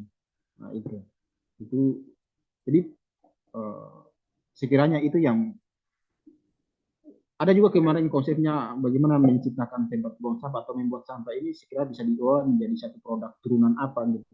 Tapi kan apa ya ini butuh edukasi dan butuh kolaborasi yang baik dari baik pemerintah, masyarakat dan sebagainya. Nah, sampai sekarang ini problem sampah ini belum terpecahkan oleh pemerintah Kabupaten Maluku Tengah selaku yang membawahi Banda. Jadi yang kita usulkan kemarin di Pak Tito Karnavian yang waktu diskusi Benteng Mega, sekiranya Banda ini bisa menjadi satu tadi kota kecil yang unik dan pusat pemerintahannya sejajar lah dengan provinsi Maluku, langsung ke provinsi, jangan ke kabupaten lagi, atau kota yang mungkin bisa dicontoh dengan kota-kota yang lain yang sekiranya dari sisi administrasi tidak akan terpenuhi administrasinya. Karena tadi 2 kecamatan saja, bukan 4 kecamatan. Kalau aturan administrasi umum harus 4, Banda tidak cukup itu. Tapi Banda punya dari sisi potensi itu punya hampir punya semuanya dengan sama dengan Maluku Tengah, Kabupaten Induk. Itu misalnya dari sisi pengembangan sumber daya manusia, di Banda punya kota kecil, kota kecamatan, tapi punya universitas dari tingkat SMA sampai universitas ada di Banda. Nah, berikutnya pengaturan pariwisata Banda ini tidak berimbas ke Banda. Banda salah satunya tadi aksibilitas pariwisata, tempat-tempat wisata banyak yang tidak ada toilet umum dan sebagainya. Jadi apa ya, seolah tidak dirasakan oleh orang Banda. Nah, ini problem yang sangat sangat miris. Nah, karena tadi Banda bukan kota sendiri, Banda itu kecamatan. Jadi sampai sekarang kan status Banda adalah kecamatan Banda. Dia harus mendengar dari kabupaten Maluku Tengah, harus mendengar dari provinsi dan sebagainya. Nah, itu problem. Jadi sebagus apapun Banda tidak banyak berimbas kepada orang Banda. Salah satunya adalah persoalan sampah yang sampai saat ini belum terpecahkan. Kira seperti itu, Mas. Ya. Makasih Pak. Tambahan terakhir lah. Jadi mungkin info kalau jalan daerah di sana itu kondisinya seperti apa ya? Sebenarnya bisa diusulkan untuk impres jalan daerah lewat apa teman-teman di Masohi. Kebenaran beberapa saya sempat kenal tuh Pak Mat Sarabas, Pak Mat Marasa Besi itu PLT Bupatinya, terus mantan Bupatinya 2 periode Pak Tuasikal. Ya tapi saya copy lah artinya ini. Terus tadi problem sampah ya, artinya mungkin itu jadi tantangan juga nanti bagi teman-teman yang sana mungkin pengolahan sampah mungkin sebagian bisa jadi kompos, terus mungkin limbah plastik Ya, bisa seperti apa. Nah, termasuk tadi yang lain-lain. Mungkin itu silakan yang lain. Makasih banyak info-infonya. Makasih. Assalamualaikum warahmatullahi wabarakatuh.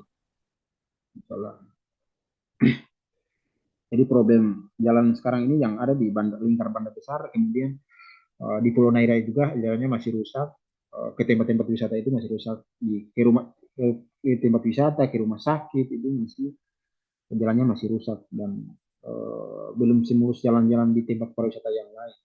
Nah, berikutnya adalah soal regulasi tentang pengaturan pariwisata di Banda ini sebetulnya tidak jelas.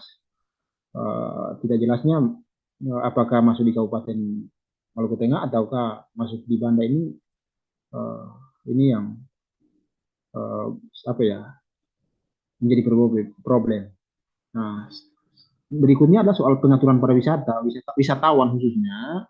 Jadi wisatawan luar nih, menurut teman-teman saya yang melihat itu, wisatawan luar negeri itu apa ya, seolah-olah bebas begitu, bisa berlabuh di mana saja uh, yang mereka punya akses. Tapi untuk wisata itu pelaku-pelaku wisata banyak di sini, termasuk ibu kita mungkin lebih tahu, mereka lebih tahu.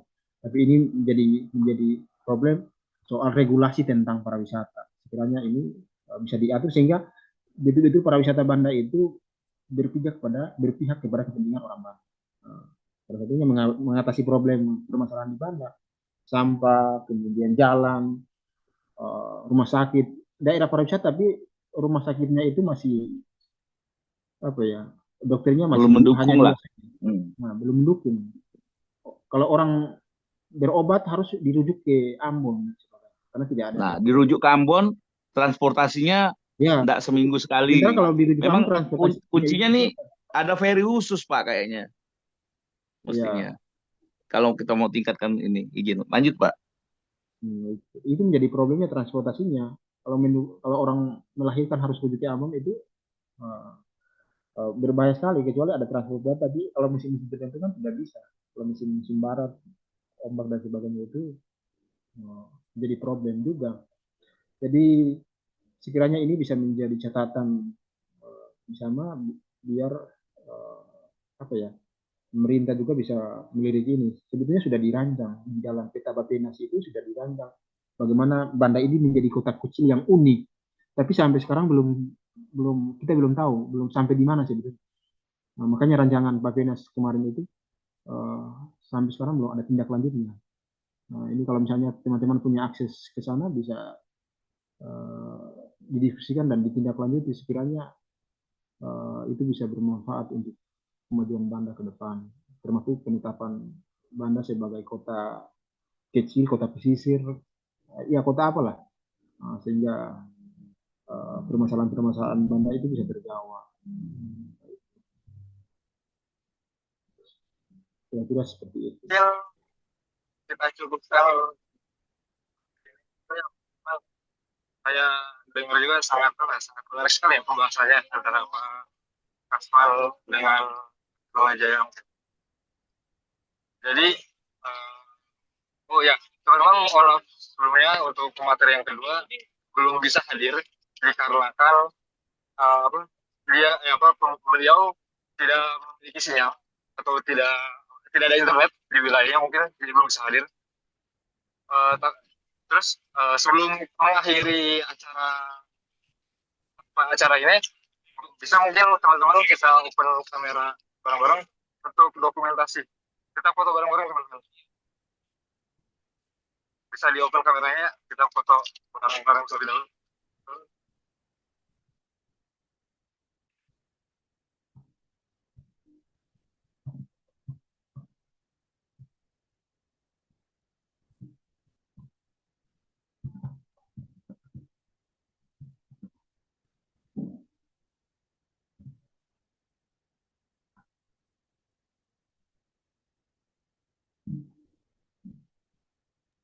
Mungkin bisa dibantu sama Kak Gita ya?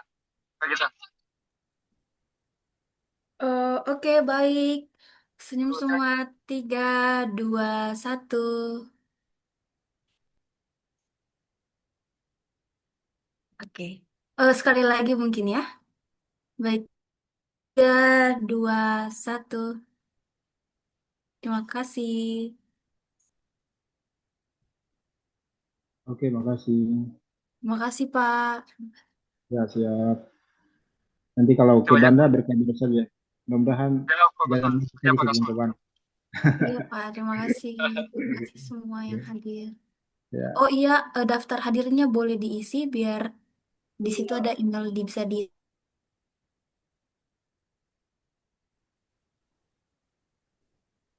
Oke, terima kasih kepada Pak Kasman yang telah memberikan materi kepada kita dan juga memberikan wawasan yang baru nih kepada kita tentang sejarah Banda Neira, bagaimana Banda Neira terbentuk dan pulau-pulau Banda Neira itu apa aja, masih banyak lagi yang membuat yang ilmu-ilmu baru yang yang bikin insight kita terbuka gitu. Siap, Sebelumnya siap. saya biar Gani Farizal tapi sebagai MC izin mengundurkan diri. Eh, kita akhiri acara pada pagi hari ini. Assalamualaikum warahmatullahi wabarakatuh. Waalaikumsalam warahmatullahi wabarakatuh. Makasih. Waalaikumsalam warahmatullahi wabarakatuh. Makasih semua, mohon maaf lahir batin. Terima kasih, Terima Pak. kasih semuanya. Terima kasih semua. Ya. Dan